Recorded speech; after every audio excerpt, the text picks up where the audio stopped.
For you right now, Dylan. We're back. Welcome to another episode of the Combat Lounge. I'm with Patrick, Dana, and my guy Dylan Shawls. Let's get started. Now fires back. Oh, there's Fury with the right hand. Wilder's hurt. Wilder's hurt. He wildly almost fell over into the ropes. He is close to going out.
Hello, ladies and gentlemen. We are back for the second show of the night. I took these two guys out of the show so I can have a moment of talking about this doofus who goes on their YouTube account and says great things about themselves. This isn't the Dylan show. This is the Cade Money Morehouse show. Let's get started. Oh shit! The listener's always right, man. Just want you to know that. Yeah, So see, thank you. this show, we're kind of just podcasting it for anybody that's tuning in or whatnot. We're just podcasting it, talking a bunch of bullshit.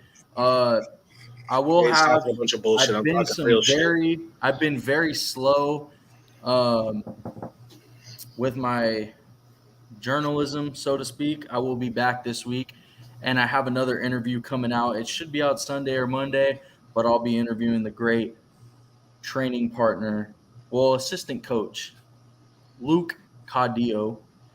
He actually trains Justin Gaethje. That'll be fun. That'll drop Sunday or Monday.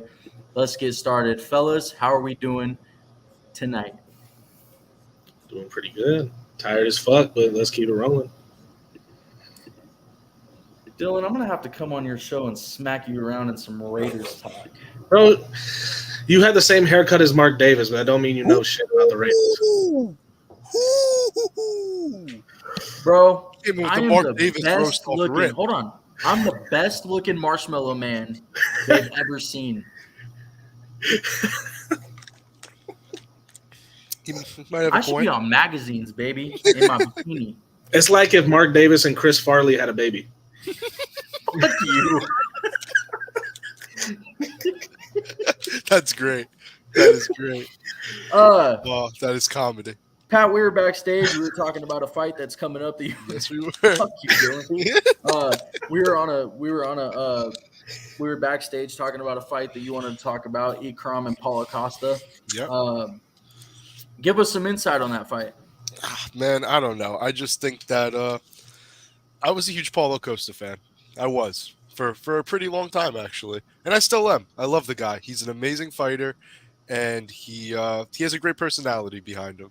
But for some reason, I don't believe in him anymore. I don't have my belief in the hype in him the same way that I did.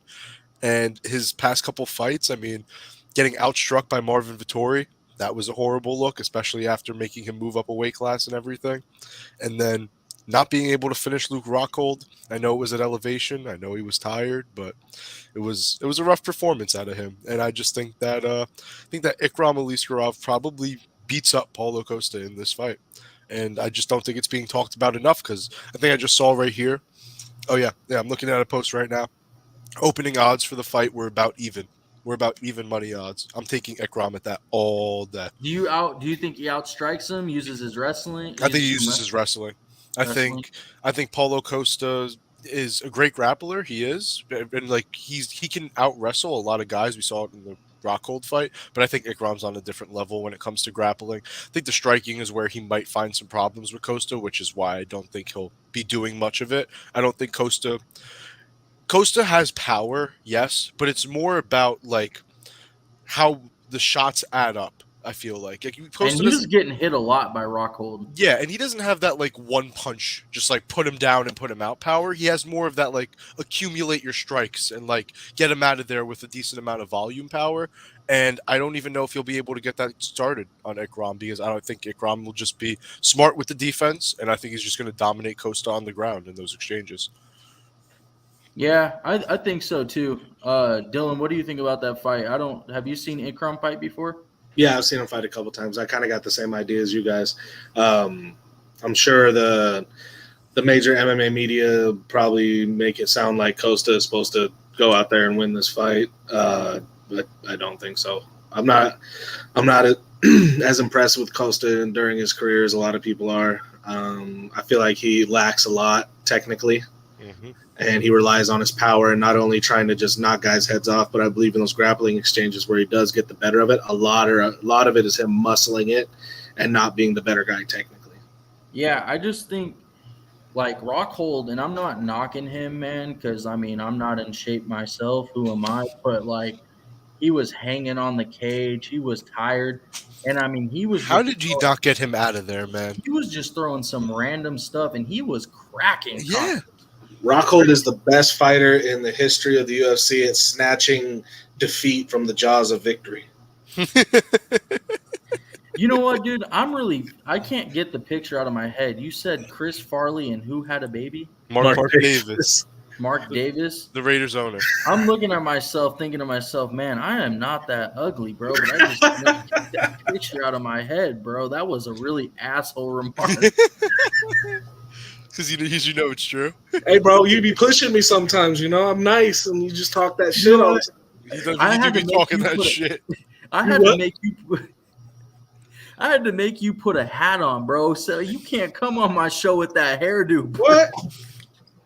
He took it right off. He said that shit before the show, and then he takes his hat off, and this motherfucker has Mark Davis's haircut. At least my shit's faded up. And bro, shit. you look like a fucking bigger version of Kevin James. Bro, you look like a Beanie Baby fucked Yokozuna.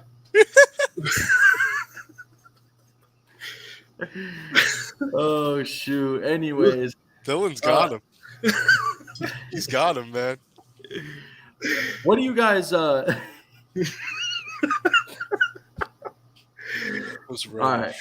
What do you guys think of oh man, I can't with you, bro.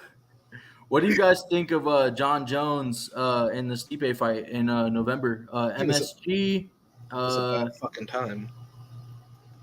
I don't know what to make of that fight, man, because it's like, does Stipe really deserve a title shot? I mean, he's been super inactive. He deserved one back in the day. Yeah, I should have gone to Syria at this point. Right after he lost to Ngannou.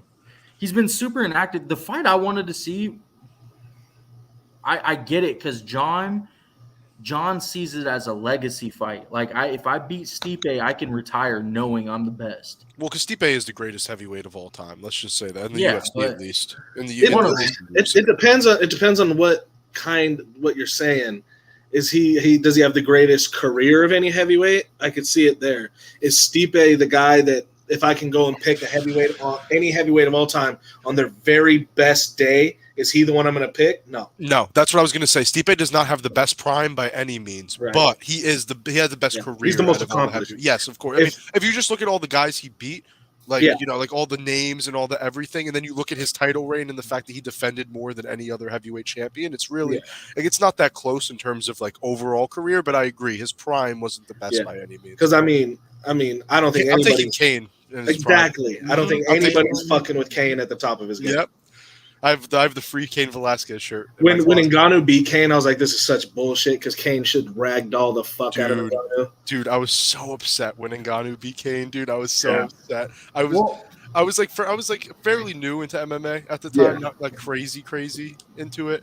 And I remember just being like being a big fan of Kane and like that legacy and that everything, and him coming back was this big thing, and like I wanted to see him fight, I wanted to this, and then that happened, and I was just like, man. Well, Yeah. here's my thing. Legacy-wise for John, it makes sense. You beat Stipe, you can retire knowing you're the greatest, like I was just saying Yeah. a minute ago.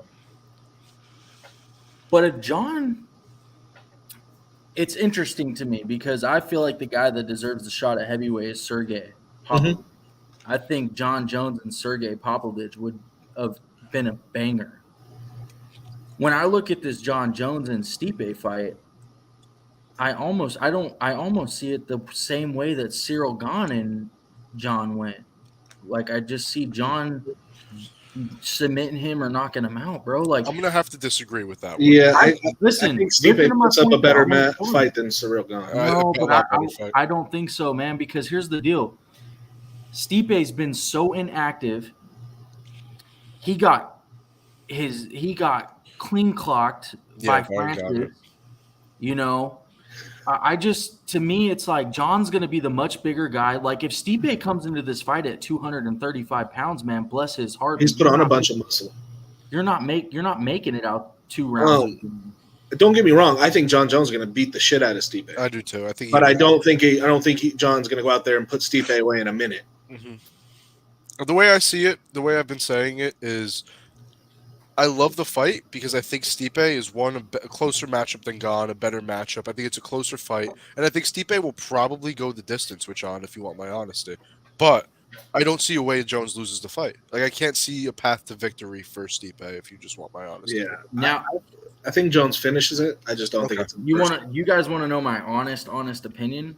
I think, personally, I think John has to finish Stipe inside 3 rounds. You know what? I can see it now that we talk about it. I can see Jones finishing Stipe. He has to, man, because I think the longer the fight goes, if Stipe's in the fight and the longer it goes, he might start to take over that fight. And you know what? I don't care what anyone says. Oh, it's John Jones. Oh, it's this. I mean, when John came into that Cyril Gane fight, I thought to myself, holy shit, man, like he does look a little bit out of shape. That's I'm not being He's going to be in better shape going into the I fight, switched my pick from Jones Cyril last minute to Cyril Gane because I saw a bunch of videos and just looked at John and he Did looked none out of us shape. watch Roy Nelson fight? What? He just looked out of shape, dude. I Was get Roy it. Nelson not look out of shape his whole life? cardio. I get it, but I John's a certain You're type of fighter where, you know, to do what he does, you need to be in shape to throw the kicks he does, to throw the certain things he does. Yeah. I mean, he's still in shape. He just wasn't. He just was 40 I pounds get heavier. it. He was still in shape, 40 pounds heavier. But what I'm saying is we didn't see John's cardio in that fight because he just completely went in there and dominated it. So to me, it's like I've seen Stipe at heavyweight. I've seen him go 5 rounds. I've seen his cardio. We've seen him KO DC So, in the 4th round. once it gets- whatever it was. Yeah, once it gets past 2.5 rounds, it makes me wonder if John's cardio at heavyweight is going to hold up, or will Stipe start to take over the fight in the later rounds? That's where it gets interesting to me. I personally think that John will finish Stipe in under 2 rounds, That's fair. maybe 2.5 rounds. But if he doesn't, that's where that fight gets interesting, in my opinion. I just don't see it. John's fight IQ, he's too smart to allow himself to gas like that, really, I believe. I think he learned that in the first Gustafsson fight, not to let his gas tank not be there. I just think even if he starts to get tired, the dude's fight IQ is so good that he's going to figure out a way to keep the distance from Stipe. He's going to keep that hand in his face. He's going to work for the takedown. He's going to clinch. He's going to get a rest on the cage. He's just too good at everything for Stipe, I think. He is. so too. And that's why I said I think he honestly finishes him under 2.5 rounds. That's me personally. I honestly think he might finish him in the first. I think John's that good. He is. People might disagree with me. I think he's the that GOAT. I mean, But like I said, I haven't seen John's cardio, and nobody's seen his cardio at heavyweight. The later the fight goes, it makes me wonder, does Stipe become live? as we get into the 4th and 5th round, does he become I live? definitely see where you're coming from. I think I might agree with you, honestly. Yeah, I mean, I honestly think that this is a fight that John will take very seriously Well, you better. because Yeah, he should.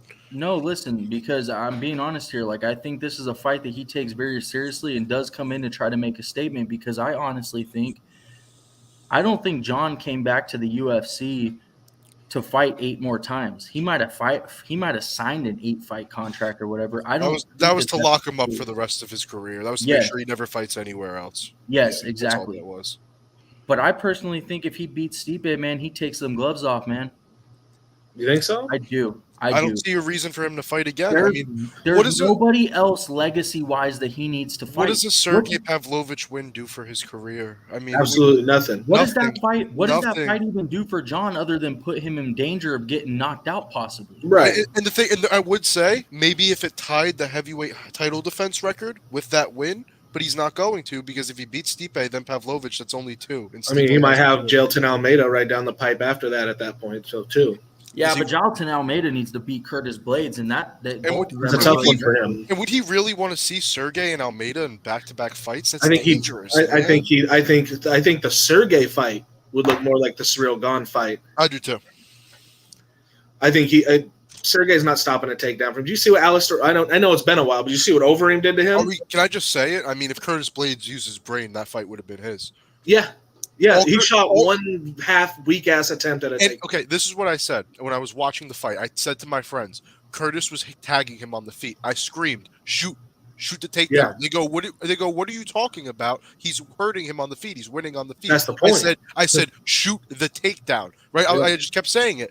About a minute later, Sergey starts tagging him, and he's down and out. My friends looked at me and they were like, "You were right. You should have shot the damn." That's why, bro. So Blades is one of the heavyweights that I look at as one of the most highly skilled heavyweight. I said it when John came to heavyweight. I said, "Let me tell you something, bro. His said the toughest same fight is thing. going to be I his said the toughest same fight thing. is going to be Curtis Blades." hmm And people are Never like, saw no, that. no. I said the But same here's thing. the thing: Curtis's fight IQ sometimes gets to me, irks me. dude. Because even in the Derek Lewis fight, he walked himself right into that uppercut. Yeah, he kind of just ducked into it. If you look at the There's replay, he so- was just like ducking. Because He of the had a path to victory Yeah. to beat Sergey Pavlovich. It was to use his elite wrestling. He Yep. didn't even use it, man. at all. And like you said, he shot that half-ass takedown. That was after Sergey took the momentum and he was Right. trying to steal something back. He needed to shoot when he had the momentum in the When strike. he When he had Sergey on his back foot. Yes, I don't know why he did it. There's literally a perfect moment in there that you look, and if you're a wrestler, it's like shoot. Now, It's like I don't know why. He Yeah. did it. When he tagged I him with that literally, right- I'll never pick Curtis Blades against a top 5 again because of that fight. when he tagged him with that right hand, I don't know if you guys remember, but he tagged him with a good right hand. He should have shot the double leg. Yeah, no, he tied them with a couple good shots, man. Yep. Sergey was getting clipped, and then you literally like felt it. I don't know if you guys felt it. I felt the momentum start to switch in that round, like, in that fight. You Yeah. literally felt the momentum start to pull away from Curtis into Sergey, and it led straight into the knockout. Yep, exactly. Yep. You knew Curtis, or once Pavlovich got hit a couple times, you knew he was going to start loading up and Mhm. trying to get Curtis out of there. Curtis walked right into that shit. Yep. Yep. I want to ask you guys this. What do you make about all the pettiness between boxing? Actually, I'll say boxing. It's not necessarily the PFL, but it actually realistically. It All might of be combat boxing, sports. but it's really between Francis and the UFC because here's the deal. Francis signs with PFL. Dana comes out and announces the BMF title with Gaethje and Poirier. Whole card, Okay. 291. It wasn't even just that fight. It was the Yeah, entire 291 card. in general. It was Yeah. the whole card. Exactly. I had an argument with your boy Dylan Rush about that. Oh, when He did you was- talk to him? When he posted about it being super petty by the UFC, I'm like, bro, that's smart business. I saw he- that. I Yeah, saw that. he was like that would them not doing that wouldn't affect their bottom line. I'm like, bro, you don't understand. You want to squash any momentum your competitor can get. Okay, but here's the pettiness that I'm talking about. Everyone knows that this week is the biggest week, one of the biggest weeks for UFC, probably a top 3 biggest week for UFC besides the end of the year card. And they're about to drop the Francis Tyson Fury news. It's International Fight Week. So then the boxing comes out and announces that Tyson and Ngannou is almost done. Ariel and all of them drop it, which Ariel had in the UFC and Dana have problems. So obviously Ariel chance he gets. loved the fact that he got to drop that shit on him on International Fight Week. Yeah. But UFC goes, fuck that. And announces Jones and Stipe. Nope. Anytime Francis news comes out, the UFC is matching it. Anytime the UFC is coming out with big news, it seems like Francis's team in boxing or PFL or whoever is trying to match it. Why are they doing this? Forget about Francis, and Francis forget about the UFC. You guys parted ways.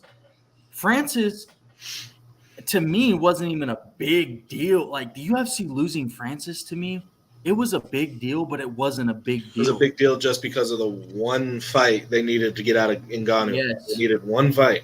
And it was also because the champions just don't leave like that. And after that Jones fight, the UFC had no use for Ngannou. No, and No, Francis sitting not at all, out like really. this is not good for him. I don't care what anyone says. No, No, it's no. not. He's only getting older. Yeah. Mhm. No, Dana's right when he says that. Like when he says that, the PFL's paying Francis to go and box and then to sit out for this amount of time, not have an MMA fight for this long. Like he has a point because really the PFL paid Francis all this money, but he hasn't fought since January of 2021. It is. It's a Or good 2022? listen. Whatever. It's a great deal for Francis Ngannou. Horrible for the The PFL. PFL is losing their ass Mhm. because the thing is Francis is going to fight boxing before he's even going to fight in the PFL. Yeah. And second of all, who does the PFL, and I'm just being fair, I'm being honestly fair here when I say this, and I'm not trying to be mean. You watch the PFL, but I watch PFL sometimes, but I'm just I watch saying, it all the time. who in the PFL at the heavyweight level can even fight Ngannou that's going to sell anything for them? It's Not a- the only shot you have is maybe the winner of Verdum and Dos Santos, I get it, and that's as best as you can do. but And here's that's not where I'm even in going the with this. PFL. That's in Game Bread. They'd have to sign one of them. Yeah, they are doing that game, Brett. Yeah. Yeah. Yeah, no, where they'd I'm have to going. sign one of them too for that. So that's just even more money they'd have to call. Yeah, for to get and- one of those and- older guys to fight him. But here's where I'm going with this though. It was like a $2 million deal or however much it was. I don't know how much it was or whatever the case may be, the exact numbers. But here, the thing I'm trying to say is, like, how are they gonna get their money back from that contract? They're not. Because they're the gonna go only, to Saudi Arabia and hope that they get money from investors to buy Bellator and make a super promotion. that was what I was gonna UFC. go. That's where I was going with this. The only hope that they might have is if they do invest into Bellator. But it's like, are they bringing enough money in to invest into Bellator? Because what I'm worried about is, and Pat, I'm being honest, like if the PFL buys Bellator and then they have all this money into Francis and everything like that, are they going to be able to make enough revenue to stay in business for the long term? I don't think so, and two, from what I've heard, and this is just rumors, but from what I've heard, they're expecting if the PFL does buy Bellator, that a majority of the roster will be cut. Like over 50% of that roster will be cut. And I was kind of Of talking to PFL or Bellator? A Bellator. They're projecting that over Bellator- 50%. we got more of the talent roster. than PFL. But Bellator's got a lot of That's talent. just what I heard. I'm not saying it's 100%. No, I understand what that. I've heard. I get you. No, I get you, but I'm just saying, like, when I look at Bellator's roster, listen, if Bellator knew how to market a little bit better, I think they would be a powerhouse because When they do market, they sell. yes, man. And the thing is Bellator has all the talent in the world. I don't care what anyone says. Oh, they're a bunch of their top guys are former UFC guys. Those guys are killing it for Bellator. They have talent. You got the what's his name? Usman, Nurmagomedov, right? That's the Yeah, yeah. lightweight champ. You got, Archie Colgan's, Mike Hamill's, you got bro, there's so many Nemkov. Lucas There's Brennan. so many people. at There's Bellator. your there's your Ngannou money fight too at it right there, Brian Bader. No, it's really not though. Can You we don't be think so? honest? Compared to anything else. Oh that no, compared to some of the Yeah. other ones, I agree. That's your biggest money fight that you got, because But, like, come Bader, you can on. sell Bader. You can sell Bader can beat. And I would bet on Bader in that fight. Well, here's Which- my problem. Yes. I like that. I actually like that. Here's my problem though. Like the PFL, they have all these plans, right? Like Jake and Nate are gonna box. Well, I already know what the plan is. They're probably gonna box, and then there was talk about those two meeting up in PFL. Yeah. The biggest thing is like even that fight's probably not gonna sell that well for PFL because people are just gonna stream it. I think the best way for MMA to go as a whole, UFC, everybody, is to go the old school way that boxing was in the 70s and 80s. Put that shit for free on TV, commercialize the shit out of it, and make your money that way. You can't though, because here's the deal. Listen, I love PFL's product, by the way. I hope they do stick around because you know what? I don't always watch them. I should, as an MMA journalist, be watching all these promotions more than I do. I watch Bellator a shit ton. I watch the UFC a shit ton. I watch PFL when I can. I watch ONE when I can. I do enjoy, however, watching ONE and PFL when they are on, and I do put them on. I do. But my biggest thing is they can't go that route. The reason they can't go that route is because people want to bitch about fighter pay, but the top fighters, when you get yourself to a top level in the UFC, you make a lot of money, especially when you're main event. Dustin Poirier and Justin Gaethje in their interview were in a couple of interviews were talking about why this BMF championship means so much because it brings them pay-per-view points. Justin said on the low end, they can get anywhere from $250K to about $500K on the low end, each fighter from the pay-per-views. But if the pay-per-view sells, and that's why a lot of fighters try their hardest to sell it with their mouth, because Justin said you can get as much as like 1.4, 1.5 mil from pay-per-view. So that's why the BMF championship, everyone looks at it like it's just some gimmick, but the UFC's offering these fighters a bone to where it's like, hey, we'll put this on the line. You get pay-per-view points. Now that 5-round fight's worth it because now you're getting pay-per-view, part of the pay-per-view. And that's a lot of money, depending on how the sales do. Oh, yeah, definitely better than headlining a fight night. Yeah. At the Apex. Fucking Apex. But that's why I think that they can't go that route because the fighters, then they'll really be getting fucked. I get what you're saying. Yeah, but UFC don't really give a shit about the fighters getting fucked. And I don't know. I mean, the fighters back in the day were doing just fine. Their fights were free on TV. There was no pay-per-view, nothing like that. Muhammad Ali, his fights were on for free. All that. Could you imagine the viewership for a Conor McGregor fight for free on ESPN? TV? You're talking about 10 million? million. Yeah, I'm saying like 10 mil minimum. Yeah. The viewership would go up, but will the money go up? I mean, No, probably not. look at the NBA and the NFL. But They're making a lot of money. we'll eventually get to that point. The UFC will. They also get a bigger piece of the revenue, but Yeah, what is there? Like UFC is like what 80-20, something no, like that. it's Not like even I think it's 13%. 1387. Okay, Yeah, and then the NBA and the NFL is like 50. yeah, it's like 51-49, something like Yeah. that, 50-50. But yeah, exactly. It's a significant difference. The UFC, I mean, that's something we need to talk about actually. Fighters Association. I'm gonna go turn my air up real quick because it's You're good. cold. But a Fighters Association. For some reason, the fighters just can't get together and make a Fighters Association.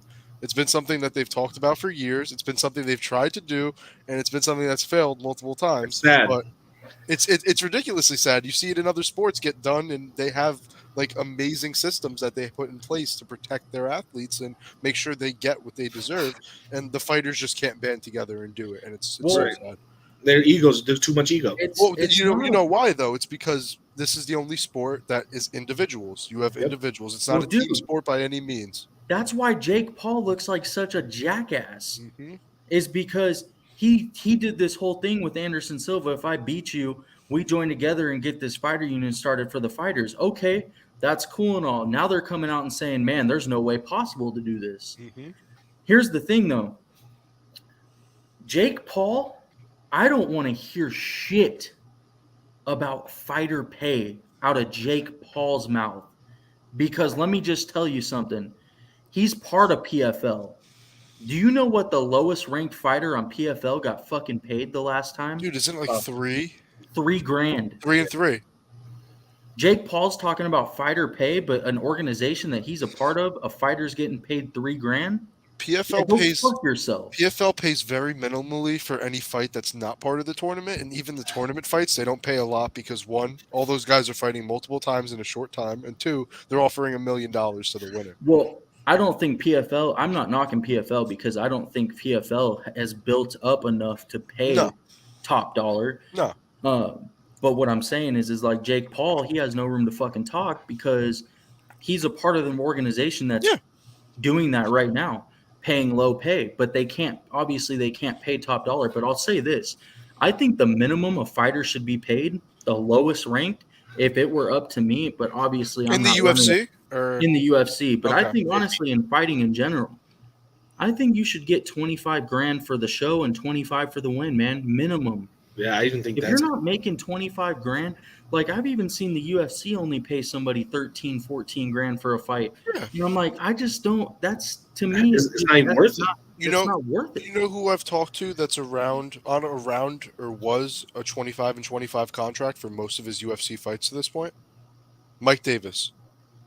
Mike Really. Davis is super cool. I've talked Mike to him Davis in one of our is- topic spaces. Mike Davis really is nice. 3-1 in the UFC. His only loss is to Gilbert Burns, who is obviously a lot bigger of a guy than he is, and I think it was on short notice. And he's a solid fighter. He's a good guy, you know what I mean? And he's only making like 50 to show and win or around that, or he was like for most of his UFC career. So even then, like that's what you say the lowest should be, but a 3-1 UFC fighter is making that. So you can only imagine.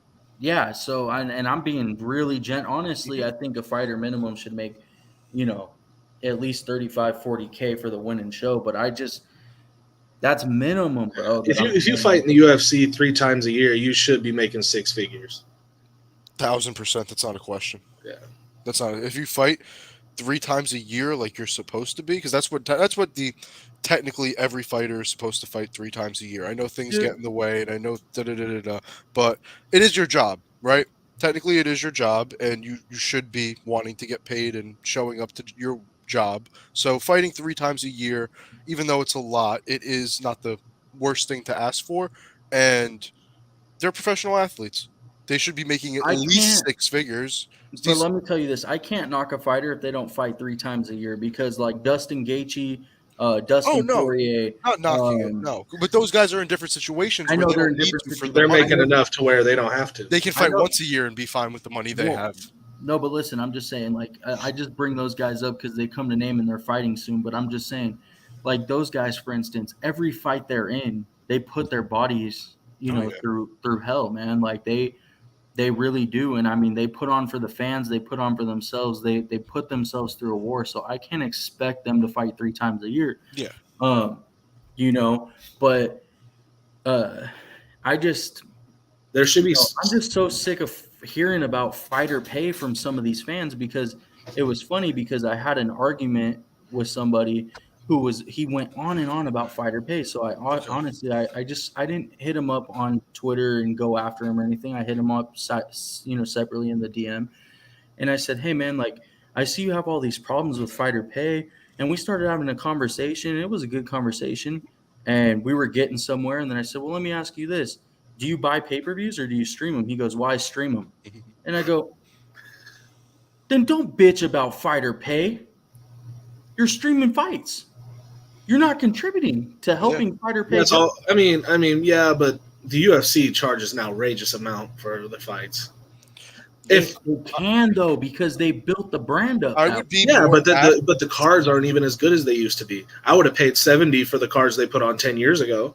Like you'll pay 70 for 290, but paying 70 for 289 is kind of outrageous. Right. Yeah, paying so I get that. Paying for 289 is outrageous to pay $85, but like 291, Oh, I'll pay 85 for that all day. Yeah. you mark that But bitch also, up to I'd 150. be more I'll apt pay to pay for the pay-per-views if I knew the fighters were getting a bigger chunk of the revenue. If I felt like my dollar was going more to the actual athletes that I'm watching, I'd be more apt to pay for that. Knowing that the fighters are only getting 13% of the revenue, I feel like my $80 doesn't make anything close to a difference in their pocket. Yeah, what is that, like $5?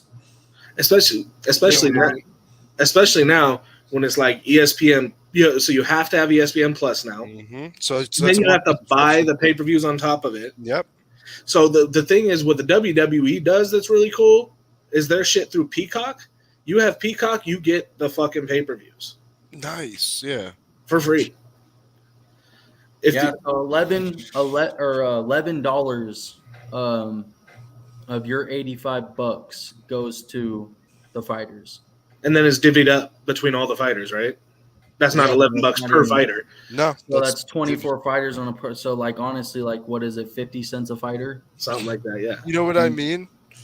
It's like So it's like, fuck Dana White. if In they that- made me, if in they that made me feel respect. like my money was going more to the fighters, I would be more apt to pay for every single pay-per-view. I would never say fuck Dana White because I think Dana is a very stand-up dude, even through. No, like, that's, I mean, in that respect, in terms of Oh, putting okay. more money straight into his pocket instead of the fighters.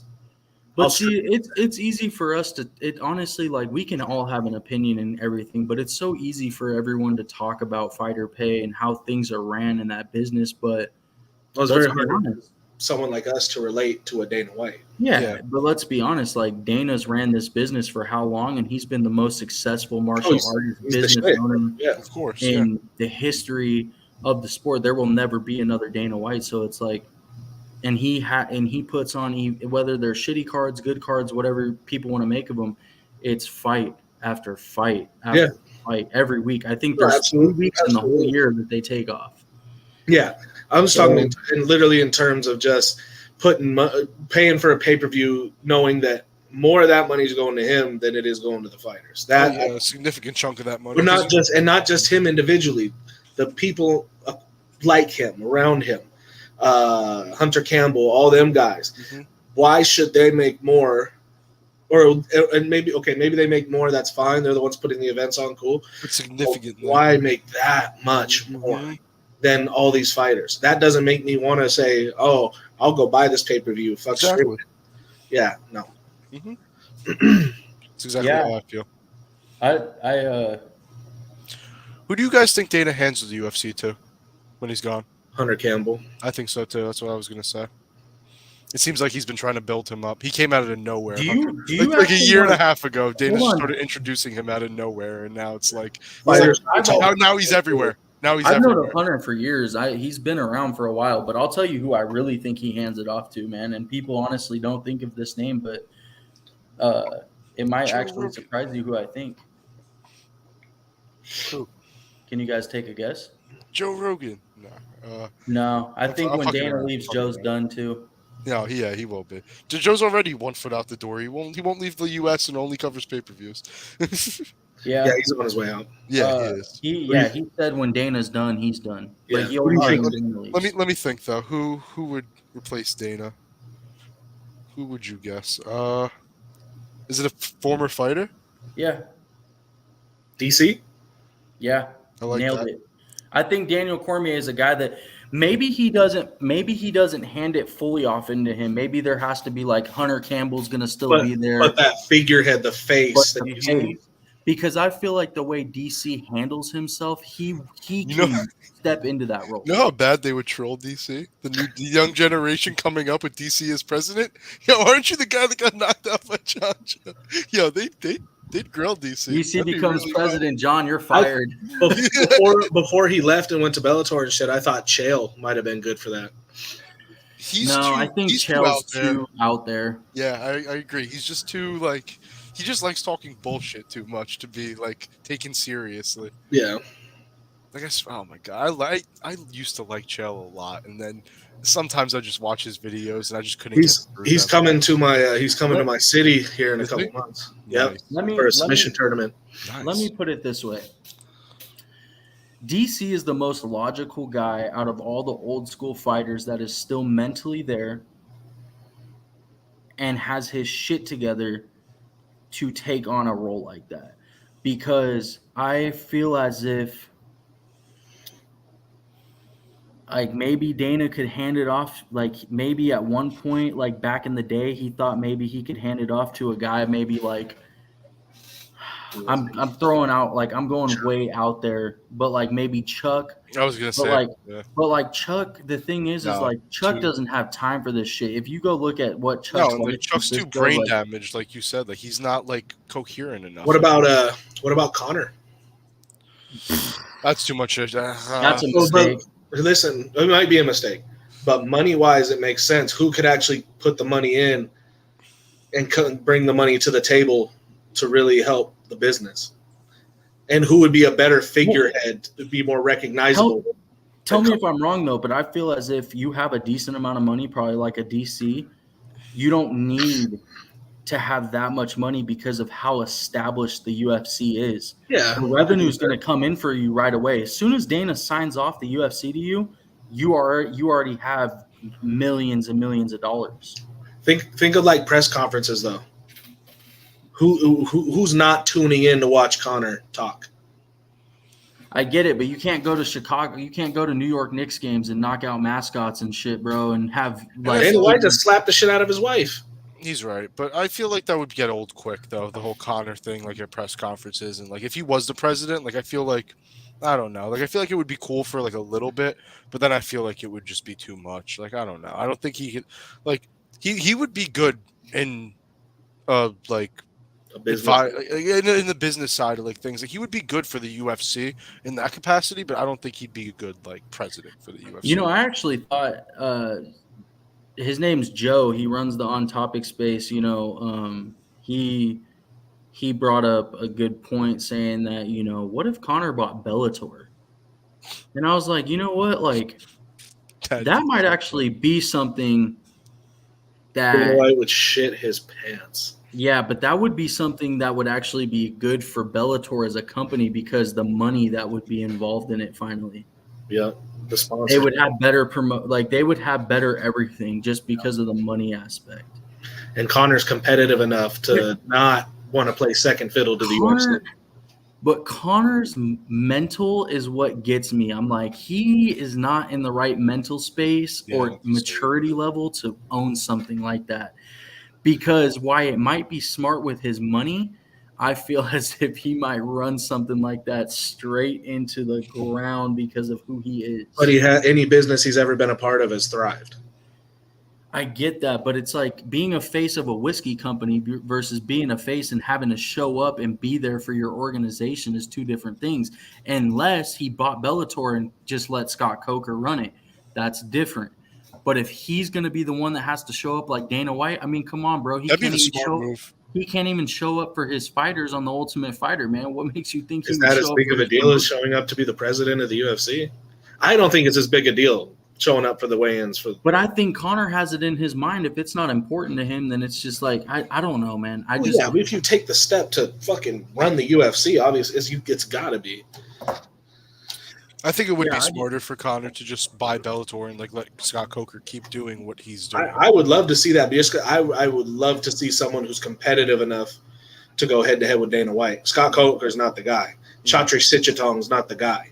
No. Connor will not be number two. But You think Ray Cefo's the guy? No. I don't think anybody running any organization would do it. Connor is going to compete his ass off. Viacom has money, bro. That's what I don't understand about the whole Bellator thing. Viacom has money. They don't have anybody with any balls running the money. The faces of the companies are all fucking quiet, shy guys. People are going to tune in just to hear Connor speak. Hey man, I've talked to Scott Coker a lot, and I think Scott Coker is amazing. He's probably a great guy. He's not going to go head to head with Dana White. No, he's not. He's shown over the years I'll tell you one thing Scott has done well for Bellator, and that's bring talent to Bellator. Because I I'll think tell he's you this. great. I'll tell you this. I've brought talked so to a much lot talent. of fighters. I've said, hey, where does your career project? Do you want to stay in Bellator? Do you want to go to the UFC and be on the the big stage or whatever? And they've told me straight up, many of fighters, I'd rather be here, man. They treat me like family. So I I'm mean, saying that though. from a fighter's perspective, I mean, I'm not dropping names like that, but from a fighter's perspective, I say that because is it the number one guy, top 5 guy saying that, or is it the guys that probably won't end up in the UFC anyway? guys that are in the top 10, I mean, I know some legit Bellator prospects who could come to the UFC and compete tomorrow. And they're saying that they don't want to leave. Yeah, I've heard some of those guys say that Okay. because of how they're treated. They feel as if Bellator looks out for them and they're not just a number there. Okay. That's fair. And you got to understand, in the UFC, man, it's almost becoming that way where you're just a number, because UFC has the most inflated roster it's ever had. How many fighters are on it? Past 600, 700 fighters? I don't think it's that many, but it is. The UFC looks at their fighters the way Walmart looks at their cashiers. You're fucking expendable. We'll have another one here tomorrow. I've heard PFL's the same. By the way, Pat, are you gonna? Did you book your flight to South Dakota? Did you? I didn't. Yeah, What's it's shocking. How expensive is it for you? Almost $500 round trip, bro. That's a good chunk of change. Yeah, it is. Yeah, it is. I'm looking at a couple different flights right now. I'm deciding which one I'm gonna buy. But you're going no matter what. Yeah, I'm going. What's in South Dakota? Bellator 298. Okay.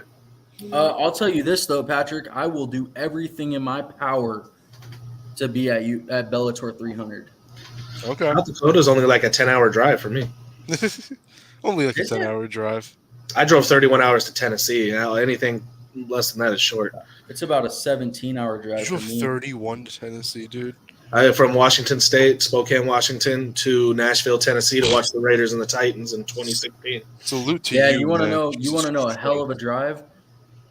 So after high school, I went to Missouri with my mom, and I stayed there a year. And then I was a kid. I wanted to come back towards my friends or whatever. And my lady's family was out here in Arizona. It was the closest thing I can get to California to see my family and friends out here. She was pregnant at the time with my daughter. We packed our shit, tied up, came back to Arizona.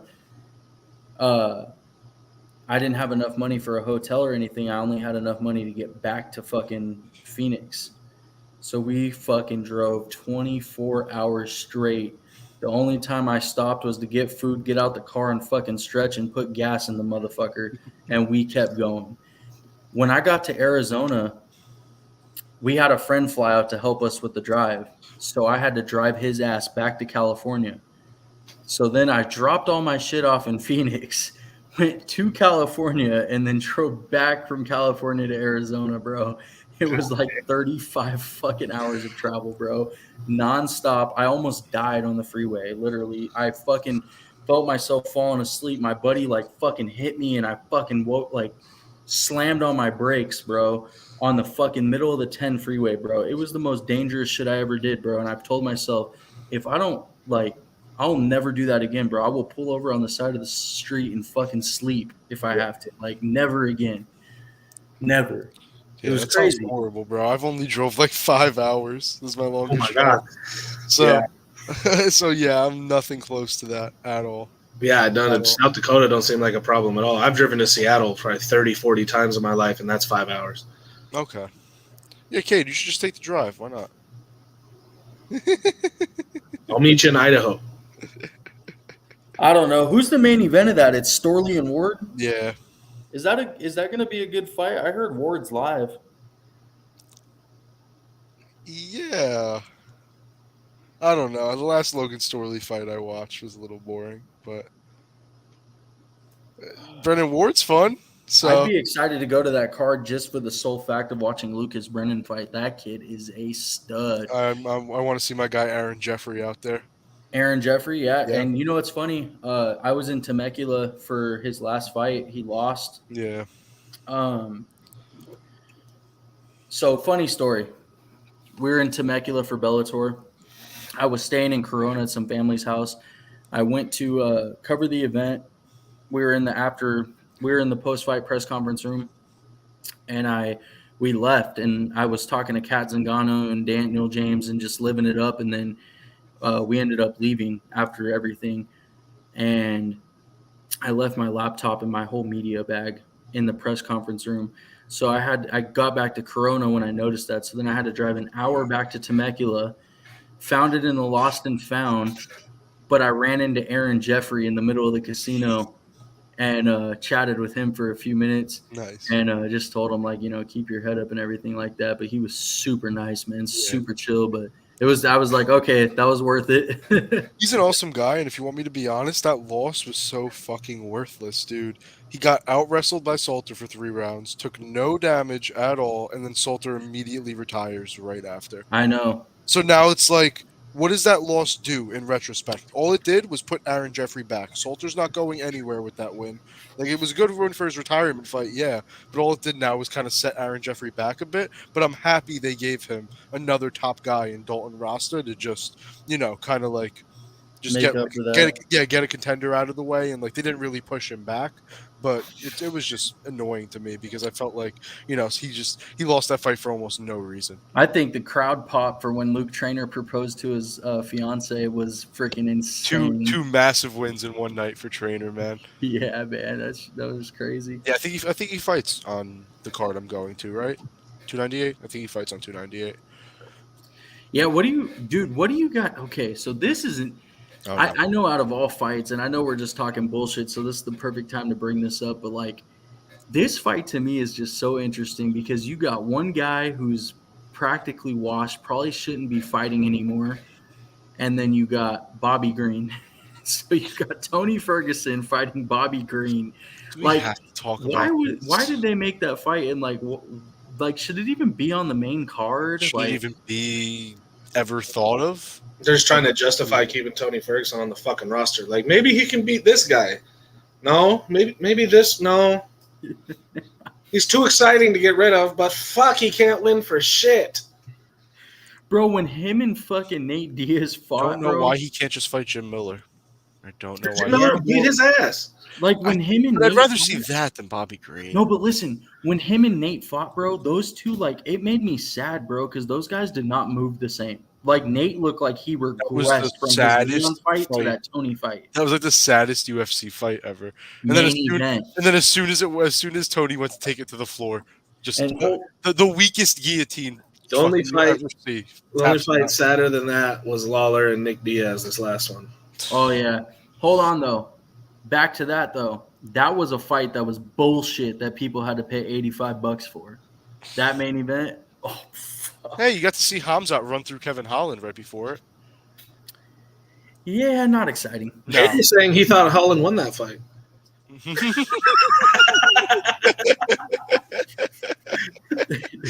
Kate thought the judges screwed that one up. Yeah, I thought Holland freaking did good, man. He was hanging on for his life, man. That's a win. Let's talk about him real quick, Hamzat. What do you guys want to see with him next? What do you guys? Izzy in Australia. I'm with you. I'm in the minority that thinks Izzy pulls that off. Is that a minority? I mean, I think a lot. I don't think it's a bad thing that people think that, because it makes sense. But I mean, judging by their styles and everything like that, I mean, most people would pick Hamzat. So here's my take. I probably would, honestly, but that's. So I actually presented that to Dylan Rush and you guys when we were on a show together. I don't know if you were you on it, Pat? I don't know if you were on it, but we were all together. And I presented that, and they said, I want to see Hamzat fight in that division before he just gets a title shot. My thing is it's like the entire division is held up right now at middleweight. Everyone had a fight. They wanted to see him beat up Costa first, I guess. So Hamzat and Izzy does make sense, but if Hamzat's not going to move up to 85 and he's going to try to keep staying at welterweight, which I think is a bad move for him, just because I think it's hard for him to make that weight. The UFC needs to make that decision for him and just make him stay at middleweight. Kamaru wants to get back to a title fight. I think a win over Hamzat puts him right there. That'd be a great fight too. You know, Who do you favor? I wanted to see that fight for the title so badly. you know, a lot of people are counting Kamaru out because he's getting older. He held the belt for a long time, but His last performance was you know, It was rough, stylistically, man.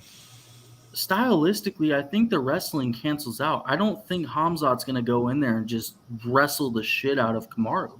no. So it's really about who you think's going to win the stand-up fight. I think that's where that fight's going to end up, is just being one of those fights. It's a And stand-up. that's 50-50. That's kind of how I saw it before seeing Usman in his last fight. If you want me to be honest, what I thought, this was one of my big predictions for last year, was that Hamzat Usman was going to happen for the belt at 170. It was going to be an absolute war, and Usman was going to win like a close decision, like on the feet, like a war, because they weren't going to take each other down.